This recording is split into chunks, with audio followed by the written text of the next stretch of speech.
نہ جانے مسائل تو علماء سے پوچھیں، یہ حکم مبین ہم کو رب سے ملا ہے، چلو پوچھ کیسے جیے زندگی کو، چلو پوچھ لے کس میں رب کی رضا ہے، رب کی رضا ہے۔ الحمدللہ رب العالمین والصلاة والسلام علی سید المرسلین، اما بعد فاعوذ باللہ من الشیطان الرجیم، بسم اللہ الرحمن الرحیم۔ الصلاة والسلام علیک یا رسول اللہ، الصلاة والسلام علیک یا حبیب اللہ، الصلاة والسلام علیک یا نبی اللہ، وعلی آلک واصحابک یا نور اللہ۔ پیارے اور محترم اسلامی بھائیوں، مدنی چینل کے ناظرین، دارالافتاء اہل سنت سلسلے کے ساتھ حاضر ہیں۔ الحمدللہ ہمارا یہ سلسلہ دعوت اسلامی کے بہت ہی پیارے شعبے دارالافتاء اہل سنت، اس کے مفتیان کرام پر مشتمل ہوتا ہے۔ دارالافتاء یعنی ایسا مقام، ایسا آفس کہ جہاں پر فتویٰ دیا جاتا ہے، فتوے لیے جاتے ہیں طلاق کے مسائل میں، کاروبار کے مسائل میں۔ یوں سمجھ لیجئے کہ جن کو معلوم نہ ہو کہ مفتیان کرام جہاں پر بیٹھتے ہیں، مفتی صاحب، عالم صاحب جہاں پر تشریف فرما ہوتے ہیں، یہ الحمدللہ دعوت اسلامی کا ایک شعبہ ہے، اور پاکستان کے اندر اور بیرون ملک بھی، یو کے شہر بریڈ فورڈ میں بھی الحمدللہ دارالافتاء اہل سنت کی شاخ موجود ہے، اور اس کے ساتھ ساتھ بہت ساری سروسز بھی الحمدللہ یہ شعبہ مسلمانوں کو فراہم کرتا ہے، اور اس کا مقصد مسلمانوں کو زیادہ سے زیادہ شرعی رہنمائی، دینی مسائل بتانا، ان کی دینی الجھنیں دور کرنا ہوتا ہے۔ الحمدللہ اس شعبے سے وابستہ مفتیان کرام ہمارے ساتھ تشریف فرما ہوتے ہیں۔ مفتی جمیل مدنی صاحب ہمارے ساتھ تشریف فرما ہوتے ہیں۔ آپ دارالافتاء اہل سنت کی شاخ جو ہمارے کراچی کے علاقے نارتھ کراچی کریلا اسٹاپ کے ساتھ فیض مدینہ مسجد ہے، بہت ہی مشہور مسجد ہے، کریلا اسٹاپ اور مسجد قریب ہے، وہاں اس مسجد کے ساتھ ہی دارالافتاء اہل سنت موجود ہے۔ اس شاخ کے اندر الحمدللہ روزانہ صبح 11 بجے سے شام 5 بجے تک آپ تشریف فرما ہوتے ہیں، اور جو اس علاقے کے اور اطراف کے جو مسلمان ہیں آپ سے شرعی رہنمائی حاصل کرتے ہیں۔ تو جو بھی نارتھ کراچی کے، نیو کراچی کے، اس کے آگے کے جو مضافات کے اسلامی بھائی ہیں، اور جو اس طرح کے جو سمجھ لیجئے کہ قریب قریب کے علاقوں کے ہیں، اس دارالافتاء اہل سنت میں حاضر ہو سکتے ہیں، اپنے کاروبار کے، اپنے گھریلو مسائل کے، طلاق کے حوالے سے، اپنی عبادات سے متعلق، اپنے کسی اور دینی الجھنوں کو دور کرنے کے لیے اگر آپ ملنا چاہیں، رابطہ کرنا چاہیں، تو دارالافتاء اہل سنت کی اس شاخ میں اور کسی شاخ میں بھی آپ تشریف لے جا سکتے ہیں۔ راول پنڈی، فیصل آباد، سرگودا اور اسی طرح حیدرآباد کے اندر بھی الحمدللہ دارالافتاء اہل سنت کی شاخیں موجود ہیں۔ کراچی کے اندر 5 مقامات پر الحمدللہ ہماری یہ سروسز دستیاب ہیں۔ آپ کسی بھی شاخ میں تشریف لے جا کر مسائل معلوم کر سکتے ہیں۔ تو یہ ابتدائی کچھ معلومات ہیں، وقتاً فوقتاً دیتے رہتے ہیں۔ آج پھر ارادہ ہوا کہ جو لوگ نئے ہمارا سلسلہ دیکھنا شروع ہوئے ہیں، یا پہلی دفعہ دیکھ رہے ہیں، یا جو اس شعبے سے یا اس لفظ سے آگاہ نہیں ہے، ان کو کچھ معلومات فراہم ہو جائیں، تو آپ شرعی مسائل پوچھنے کے لیے ہمارے شعبے سے رابطہ کر سکتے ہیں۔ یہ سلسلہ بھی اسی کی کڑی ہے۔ دارالافتاء اہل سنت کے مفتیان کرام تشریف لا کر جو عمومی طور پر مسلمان ہم سے کالز کے ذریعے، ایس ایم ایس کے ذریعے سوالات پوچھتے ہیں، یا کبھی ہم یہاں سے کسی موضوع پر گفتگو کرتے ہیں سیزن کے اعتبار سے، تو اس کے حوالے سے جو الحمدللہ مسائل بیان کیے جاتے ہیں، تو وہ بھی الحمدللہ بہت زیادہ مفید ہوتے ہیں۔ اللہ تعالیٰ ہم سب کو دین متین کی مسائل سیکھنے، ان پر عمل کرنے، ان کو پھیلانے کی توفیق عطا فرمائے۔ سوالات سے پہلے درود پاک کی فضیلت سنتے ہیں۔ نبی کریم صلی اللہ تعالی علیہ وسلم نے ارشاد فرمایا، جسے یہ پسند ہو کہ اللہ عز و جل کی بارگاہ میں پیش ہوتے وقت اللہ عز و جل اس سے راضی ہو، اسے چاہیے کہ مجھ پر کثرت سے درود شریف پڑھے۔ صلو علی الحبیب صلی اللہ تعالی علی محمد صلی اللہ تعالی علیہ وسلم۔ کالز کچھ ہمارے پاس آ چکی ہیں، پہلی کال سلسلے میں شامل کرتے ہیں۔ جی مفتی صاحب کی بارگاہ میں عرض ہے، یہ سیدی مدنی پھول عطا فرمائیے کہ جب باجماعت نماز کھڑی ہو، اس وقت مقتدی ایک دوسرے کو کہہ سکتے ہیں کہ آپ نے ٹوپی نہیں پہنی، یا جو بھی نماز سے ریلیٹڈ، نماز سے پہلے جو اہتمام ہے، کہ یہاں کے امام کا حق ہے کہ وہ مقتدیوں کی اصلاح کریں۔ ایک تو یہ بات عرض کرنی تھی، اور دوسری مفتی صاحب یہ بات عرض کرنی تھی کہ نماز میں جو کپڑے الٹے کرنے کا جو معاملہ ہے اس حوالے سے کیا یہ واجب العیادہ کی طرف جاتا ہے یا کہ کپڑے کی فولڈنگ جو ہے وہ نماز کے ثواب میں کمی کا باعث بنتی ہے؟ جو دو سوالات ہیں۔ الحمدللہ رب العالمین والصلاة والسلام علی سید الانبیاء والمرسلین۔ ان کا جو پہلا سوال کہ نماز پڑھنے کے لیے جب صف قائم کی جاتی ہے تو اس دوران کسی کی ٹوپی سر پر نہیں ہوتی، تو آیا ٹوپی نہ ہونے کی توجہ یہ نمازی آپس میں ایک دوسرے کو دلائیں یا یہ کام امام صاحب کا ہے؟ اسی طریقے سے صف کو درست کرنا یا صف کے اندر جگہ خالی ہوتی ہے تو پیچھے والے اسلامی بھائی کو بلایا جاتا ہے کہ پہلے اس کو مکمل کر لیں یا قریب آ جائیں، کندھے سے کندھا مس کر لیں۔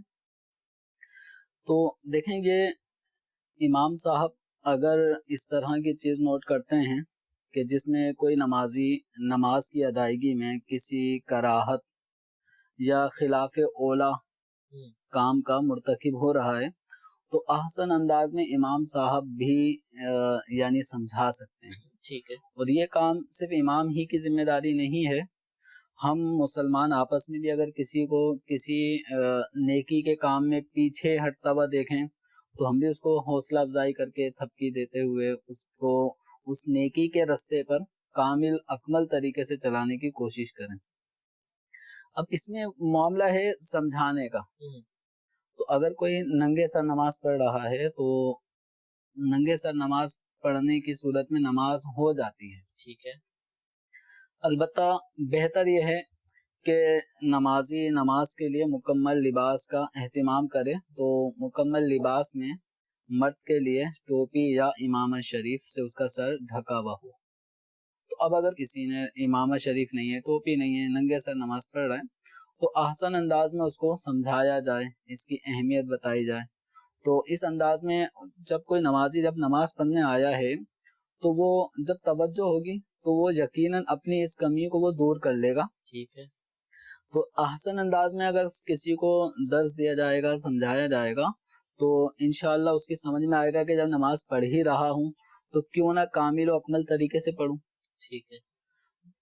چونکہ جب بھی ہم کوئی چیز خریدنے جاتے ہیں تو بھلے وہ چیز سستی ہو یا مہنگی ہو، مہنگی ہونے کی صورت میں تو ایک ایک پیس بالکل اچھی طرح چیک کر کے ہم رکھیں گے، سستی ہونے کی صورت میں بھی ہم ایسے نہیں بھر لیتے، اچھے اور عمدہ دانوں ہی کو تلاش کرتے ہیں۔ صحیح۔ تو اسی طرح جب ہم نماز پڑھ رہے ہیں تو ہماری نماز میں کراہتیں کیوں رہیں، خلاف اولا کام کا ارتکاب کیوں کریں؟ تو جب نمازی نماز پڑھے گا احسن انداز میں اس کو سمجھایا جائے گا تو انشاءاللہ نمازی اپنی نماز کو کامل و اکمل طریقے سے ادا کرنے کی کوشش کرے گا۔ تو یہ کام امام صاحب بھی کر سکتے ہیں اور مقتدی آپس میں بھی کر سکتے ہیں۔ بسا اوقات ایسے بھی ہو سکتا ہے کہ سمجھانے والے کا انداز ہی غلط ہو۔ ٹھیک ہے۔ ارے بھائی ننگے سر نماز کیوں پڑھتے ہو، جاؤ ٹوپی پہن کر آؤ، ایک یہ والا انداز ہوگا تو یقیناً وہ ڈٹ کے ہی کھڑا رہے گا، نہیں پہننی ٹوپی، صحیح۔ اب تو ننگے سر ہی پڑھوں گا۔ تو سمجھانے والے کے انداز نے اس کو بجائے اس کے کہ وہ سر پہ ٹوپی لیتا، امام شریف کی کوئی صورت بناتا، بجائے اس ٹوپی سر ڈھانکنے کے اور شیطان پھر اس کو بضد کر دے گا کہ اب تو ایسے ہی پڑھنی ہے، انہوں نے مجھے ڈانٹا کیوں۔ تو اس طرح نمازیوں کو یا امام صاحب کو آپس میں اس چیز کا خیال رکھنا چاہیے کہ نصیحت مسلمانوں کو فائدہ دیتی ہے بحکم قرآن، اور خود نبی کریم صلی اللہ تعالی علیہ وسلم کو اللہ تبارک و تعالی نے حکمت اور دانائی کے ساتھ راہ خدا کی طرف دعوت دینے کا حکم ارشاد فرمایا ہے، اور حکمت اور دانائی کا تقاضا یہ ہے کہ کس کو کس انداز میں سمجھایا جائے۔ تو بس اوقات بچے کو بھی ڈانٹ ڈپٹ والے انداز میں سمجھایا جائے گا، اس کے سمجھ میں نہیں آئے گا، بڑے کو تو پھر اور سمجھ میں نہیں آئے گا۔ لیکن اگر کسی نادان شخص کو بھی پیار بھرے انداز میں سمجھایا جائے گا تو انشاءاللہ اس کے دل میں ہماری یہ بات بیٹھ جائے گی، وہ ایسی بیٹھے گی کہ شاید تا دم حیات وہ ہماری اس نصیحت کے پھول کو اپنے دل کے گلدستے میں سجا لے۔ صحیح۔ بسا اوقات نمازی آپس میں اس طرح کے کام کر جاتے ہیں کہ جس کی وجہ سے دل آزادی ہو جاتی ہے۔ ایک واقعہ میرے بڑے بھائی نے بیان کیا تھا، وہ کسی علاقے میں نماز پڑھنے کے لیے گئے تو صف قائم ہو جاتی ہے جس طریقے سے، تو ان صف کے دوران ایک پیچھے والے نمازی نے جگہ دیکھی کہ آگے ایک جگہ ہے، میں اس میں جا سکتا ہوں، تو انہوں نے آگے جانے کی کوشش کی، تو جو اگلی صف میں اس موقع پہ دائیں بائیں کھڑے تھے جو صاحب، وہ تھے تو بارش اور سفید بالوں والے، لیکن ان کا جلال ایسا تھا کہ پیچھے آنے والے کے منہ پہ ہی تماچا مار دیا، جگہ ہے جو تم یہاں کھڑے ہو رہے ہو۔ تو ایک آدمی دیکھتے ہے صف میں گنجائش میں آ کے، اگر نہیں ہوگی تو پیچھے آ جائے گا۔ ٹھیک ٹھیک۔ انہوں نے یعنی صف قائم ہو رہی ہے، تھپڑ منہ پہ رسید کیا، لیکن جس نے تھپڑ کھایا تھا اس کا کمال یہ ہے کہ 2 لفظ بولے بغیر وہ پیچھے ہی آ گیا، ٹھیک ہے، نماز مکمل کی اور رخصت ہو گیا۔ صحیح۔ لیکن اب سوال یہ ہے کہ بڑے صاحب نے جو تھپڑ مارا، اولاً تو مارنے کی اجازت ہی نہیں تھی، ٹھیک ہے، ان کا یہ مارنے سے کیا ان کو نصیحت ہو گئی؟ اگر کوئی غلطی کر رہا تھا تو ایک آسان انداز یہ ہے کہ اگر تھوڑی سی گنجائش نکل رہی ہے تو اگر میں اپنا پھیلاؤ کم کر دوں اور میں بھی جگہ بنا لوں، تھوڑا سا سکڑ آگے جاؤں، بڑھتا ہے تو کچھ دیکھ کر ہی بڑھتا ہے، بالکل، شاید میں پورا آ جاؤں جو۔ اور حدیث مبارکہ میں بھی ہے اپنے بھائیوں کے لیے نرم ہو جاؤ، یہ صفوں کے حوالے سے ترغیب دلاتے ہوئے نبی کریم صلی اللہ تعالی علیہ وسلم کا فرمان عالی شان ہے کہ اپنے بھائیوں کے لیے نرم ہو جاؤ۔ تو نرم ہونے کا مطلب یہ ہے کہ میں کونیاں یوں کرنے کے بجائے دبا لوں تاکہ میرے بھائی کو فاصلہ ہوتا ہے، بندہ تھوڑا سا ساتھ ساتھ اور بھی بالکل اس طرف ہو جائیں گے تو گنجائش نکل آئے گی۔ تو اس طرح کے معاملات سمجھانے کا مقصد یہ ہے کہ کوئی کمی کوتاہی کوئی بھی مسلمان دوسرے میں دیکھ رہا ہے تو وہ آسان انداز میں اس کو سمجھائے، تو اس سے انشاءاللہ فائدہ ہوگا۔ اور یہ کام امام صاحب ہی کا فریضہ نہیں ہے، آسان انداز میں ہر ایک مسلمان کی یہ ذمہ داری ہے کہ وہ امر بالمعروف و نہی عن المنکر کا عمل کرتا رہے۔ دوسرا جو ان کا سوال تھا کپڑے فولڈ کرنے کے حوالے سے تھا کہ نماز میں کپڑے فولڈ کرنے سے کیا نماز واجب الاعادہ ہوتی ہے، کیا اس میں ثواب میں کمی آتی ہے؟ تو دیکھیں، نماز میں کراہت تنزیہی ہو یا کراہت تحریمی ہو تو یہ نماز میں نقص ہیں، نقائص ہیں، عیب ہیں، اور ثواب کے حوالے سے یقیناً کراہت تنزیہی کا ارتکاب کرنے سے جو ثواب بغیر کراہت والی نماز کا ہوگا وہ نہیں آئے گا، تو کراہت کی وجہ سے ثواب کم ہو جائے گا۔ اور کراہت تحریمی اگر ہو تو اس نماز کا حکم شریعت مطہرہ نے یہ رکھا ہے کہ اس کا اعادہ کیا جائے، اس کو نئے سرے سے دوبارہ سے یعنی اس کا اعادہ کیا جائے اور اس کراہت سے بچتے ہوئے نماز کو درست طریقے سے پڑھا جائے۔ تو اب یہ بعض مکروہات تحریمی افعال ایسے ہیں کہ جن میں نماز کا اعادہ واجب ہوتا ہے، اور بعض مکروہات تحریمی افعال ایسے ہیں جن میں اعادہ واجب نہیں ہوتا لیکن آدمی گناہ گار ہوتا ہے اگر اس نے مکروہ تحریمی فعل کا ارتکاب کیا۔ ان کا جو سوال تھا کپڑے فولڈ کرنے کے حوالے سے، تو نبی کریم صلی اللہ تعالی علیہ وآلہ وسلم نے ارشاد فرمایا ہے کہ بخاری شریف میں متعدد مقام پہ حدیث مبارکہ ہے جس کا خلاصہ ہے کہ مجھے 7 ہڈیوں پر سجدہ کرنے کا حکم ہوا، اور اس بات کا بھی حکم ہوا کہ میں کپڑوں کو فولڈ نہ کروں، کپڑوں کو سمیٹوں نہیں، اور اسی طرح بالوں کو بھی نہ سمیٹوں۔ تو اس حدیث مبارکہ میں سرکار دو عالم صلی اللہ تعالی علیہ وسلم کپڑوں کو کف صوب اس کو کہا جاتا ہے، کف عربی کا لفظ ہے جس کا معنی موڑنا، سمیٹنا، لپیٹنا، تو اسی کو سائل محترم نے کپڑے کو الٹا کرنا کہا تھا، جیسے آستین کو الٹا ہی کیا جائے گا تو فولڈ کرنے میں آئے گا۔ تو کپڑے کو فولڈ کرنا نماز میں جو کپڑا خلاف عادت موڑا جاتا ہے تو وہ مکروہ تحریمی کا باعث بنتا ہے۔ تو اس صورت میں اگر کسی نے نماز پڑھی ہے تو نماز مکروہ تحریمی ہوگی، اس کا اعادہ کرنا ہوگا، اور ایسی نماز پڑھنے والا توبہ بھی کرے۔ ٹھیک جزاک اللہ جی۔ ایک اور کال سلسلے کا حصہ بناتے ہیں، پھر کچھ میسیجز لیں گے جی۔ مدنی چینل کے پروگرام دارالافتاء اہل سنت میں مفتی صاحب سے میری گزارش ہے کہ ایک تاجر کسی دوسرے شخص کو مال بیچ دیتا ہے اور کچھ ٹائم گزرنے کے بعد وہ مال جو ہے دوبارہ اس سے وہ خریدتا ہے، تو کیا وہ اس کو نفع دے کر وہ مال خریدے گا یا جتنے کا بیچا تھا اتنے کا ہی خریدے گا، یا خرید بھی سکتا ہے شرعاً کہ نہیں؟ اس کے بارے میں شرعی رہنمائی فرما دیجئے۔ جی دیکھیں، اس کی 2 صورتیں ہیں۔ ایک صورت تو یہ ہے کہ ایک شخص نے مال بیچا دوسرے کو، اور وہ مال یعنی کیش پیمنٹ پر بیچ دیا ہے، مثلا 100 روپے کی چیز تھی 100 روپے میں بیچ دی ہے۔ ٹھیک ہے۔ اب اس کے بعد دوسرا جو شخص آ رہا ہے وہ اسی چیز کو واپس دینے آ رہا ہے، یعنی سودا کینسل کرنا۔ اگر سودا کینسل کرنا ہے تو جتنے ریٹ پر سودا ہوا تھا اتنے ہی ریٹ پر کینسل ہوگا، 100 روپے کی چیز واپسی 100 روپے میں ہی لی جائے گی۔ یعنی اب یہ دکاندار 100 روپے اس کو دے دے، وہ چیز رکھ لے، ٹھیک جس ہے، کو کہتے ہیں سودا کینسل کرنا۔ ٹھیک اور ایک ہوتا ہے سودا کینسل تو نہیں کیا، ہے، ایک چیز میں نے آپ سے خریدی، پھر مجھے خریدنے ضرورت کے پڑ بعد گئی، اب میں وہ چیز بیچنا چاہتا ہوں، ٹھیک میں ہے، اب آپ کے پاس آ گیا، تو اب اس میں بارگیننگ ہو سکتی ہے، ٹھیک یہ ہے، اس صورت میں جبکہ میں نے کیش آپ کو دے چکا اور چیز لے لی، سودا ٹھیک ہے، مکمل ہو ٹھیک، چکا، کسی قسم کے اب ایک دوسرے پہ حقوق لازم نہ رہے، اب میں اس کے بعد آپ کے پاس آتا ہوں، وہ چیز دوبارہ آپ کو بیچتا ہوں، تو یہ جائز ہے۔ اب جتنے میں بیچی تھی، جیسے 100 میں خریدی تھی، میں 110 میں آپ کو بیچ سکتا ہوں، 90 روپے میں بیچ سکتا ہوں، 100 میں بیچ سکتا ہوں، تو اس میں کوئی حرج نہیں۔ البتہ ایک صورت یہ ہے کہ مثال کے طور پہ آپ سے 5000 روپے کی کوئی چیز میں نے ادھار خریدی ہے، ٹھیک ہے، ادھار خریدنے کے بعد اب میں آپ کے پاس آتا ہوں، ابھی میں نے 5000 آپ کو دیے نہیں ہیں، اب میں آپ کے پاس آتا ہوں، یہی چیز آپ کو لا کر دیتا ہوں اور کہتا ہوں کہ یہ چیز میں آپ کو 4000 میں بیچتا ہوں، ٹھیک ہے، تو یہ 4000 میں بیچنے کی صورت یہ جائز نہیں ہے، صحیح صحیح، یعنی ادھار اگر باقی ہے، ادھار اگر باقی ہے، 5000 میں چیز آپ سے میں نے خریدی ہے اور چیز میرے پاس آ گئی ہے، 5000 روپے میرے اوپر لازم ہو چکے ہیں، اب میں آپ کے پاس آ کر وہی چیز 4000 4500 5000 سے کم ریٹ پر اگر آپ کو بیچتا ہوں تو اس کی اجازت نہیں ہے، ٹھیک، سوائے اس کے کہ اس چیز میں نقص ایسا آ چکا، سوائے اس کے کہ اس چیز میں نقص ایسا آ چکا ہے، یعنی وہ ٹوٹ گئی ہے، خراب ہو گئی ہے، جس کی وجہ سے وہ 5000 کے بجائے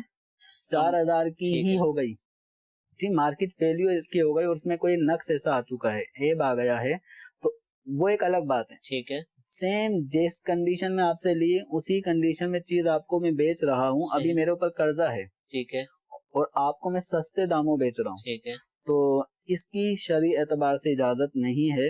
اس طرح کا ایک سودا ام المؤمنین عائشہ رضی اللہ تعالی عنہا کے زمانے میں ایک صحابی نے ایک صحابیہ کے ساتھ اس طرح سودا کیا تھا، تو جب ام المؤمنین عائشہ رضی اللہ تعالی عنہا کو اس کی اطلاع ہوئی تو آپ نے پھر بہت سخت اس حوالے سے وعید ارشاد فرمائی کہ اس طرح کا عمل کرنے کی وجہ سے کہیں تمہارے حج اور تمہارے جہاد جو رسول اکرم صلی اللہ تعالی علیہ صلی وسلم اللہ کے علیہ ساتھ تم نے کیے ہیں وہ کہیں ضائع نہ ہو جائیں، ٹھیک، یعنی ناجائز کام سے آپ نے منع فرمایا۔ تو اس حدیث مبارکہ کی روح سے فقہاء کرام نے اس سودے کو، جس کے بارے میں اس پر ڈسکس کی جا رہی ہے کہ جتنی چیز میں جو چیز ادھار بیچی گئی اور ابھی ادھار پیمنٹ ادا نہیں ہوئی اور خریدار اب وہی چیز سستے داموں بیچنا چاہتا ہے تو اس کی اجازت نہیں ہے۔ ٹھیک ہے، ٹھیک، تو یہ قبل اس کا جو ایک نام بنتا ہے بے اقل ثمن قبل نقد، ٹھیک ہے، تو کیش کی ادائیگی سے پہلے کم قیمت پر، خریداری، پہلی خریداری کے جو قیمت تھی اس سے کم ریٹ میں چیز بیچ دینا، یہ اس کی اجازت ٹھیک، نہیں۔ اس کی یعنی مجبوری سے ایک طرح کا فائدہ اٹھائے، ہاں، تو اس میں پھر وہ کچھ مزید شرائط ہیں کہ ٹھیک، جو کرنسی بھی وہی ہونی چاہیے، صحیح، اگر کرنسی ہی چینج ہو گئی یعنی کہ قیمت خرید چینج ہو گئی تو اس کے یعنی اعتبار اب سے اس کا فرق آئے گا۔ مطلب ہے کہ جس کو ہم خریدنا اور بیچنا کہتے ہیں، بیع و شراء کہتے ہیں، یہ کوئی عام سی چیز نہیں ہے کہ ہم بس ہم لے ہی رہے ہیں دے ہی رہے ہیں، ایسا نہیں ہے، بلکہ اس میں بہت سارے مسائل آ سکتے شرعی ہیں۔ احکامات کو مد تو نظر نارمل جو خرید و فروخت ہے اس سے ہٹ کر کبھی بھی کوئی معاملہ ہو تو اس وقت پھر پوچھ لیا جائے تو کہ میں یہ یہ جیسے ان کے ذہن میں سوال آ رہا ہے گیا تو یقیناً یہ سوال ان کے ذہن میں کچھ شبہات کو بھی ہو سامنے سکتا ہے رکھا ہوا یہ ہے اس طرح کا کہ کوئی کہیں مسئلہ ایسا سنا تو ہو۔ نہیں ہے کہ یوں جائز ہو ناجائز جی ہو، تو کچھ صورتیں جائز ہیں اور کچھ صورتیں ناجائز ہیں، کچھ یہاں پہ بیان کرنے کی کوشش کی ہے۔ اگر تسلی نہ ہوئی ہو تو دارالفتہ اہل سنت اگر آپ کے اپنے شہر میں ہے تو آپ بالخصوص دارالفتہ اہل سنت حاضر ہو جائیں، اور اگر دارالفتہ نہ ہی ہے، فون بھی نہیں لگ رہا، تو علماء اہل سنت، مفتیان اہل سنت یہ جو فتویٰ دینے کی جن میں یعنی صلاحیت ہوتی ہے بالخصوص ان سے آپ رجوع کر سکتے ہیں۔ ٹھیک ہے، کچھ میسیجز سلسلے میں شامل کرتے ہیں۔ ایک سوال یہ پوچھا گیا کہ اگر کوئی کپڑے ناپاک ہو جائیں اور پھر خشک ہو جائیں، ابھی پاک نہیں کیے تھے، پھر ان کو پاک کپڑوں کے ساتھ رکھ دیا جائے تو کیا وہ والے بھی ناپاک ہو جائیں گے جو پاک تھے؟ ناپاک کپڑے اب سوکھ گئے ہیں جی جی، اور سوکھے ہوئے کپڑوں کو یعنی ناپاک کپڑوں کو ہم نے پاک کپڑوں کے ساتھ رکھ دیا ہے، تو اس طرح یہ ناپاکی جو نا وہ اس میں کنورٹ نہیں ہوگی۔ ٹھیک ہے، ہاں، وہ صورت ہوتی ہے کہ ناپاک کپڑا گیلا تھا اور یہ پھر کسی پاک کپڑے کے ساتھ اس طرح مل گیا کہ اس کی تری یہ پاک کپڑے میں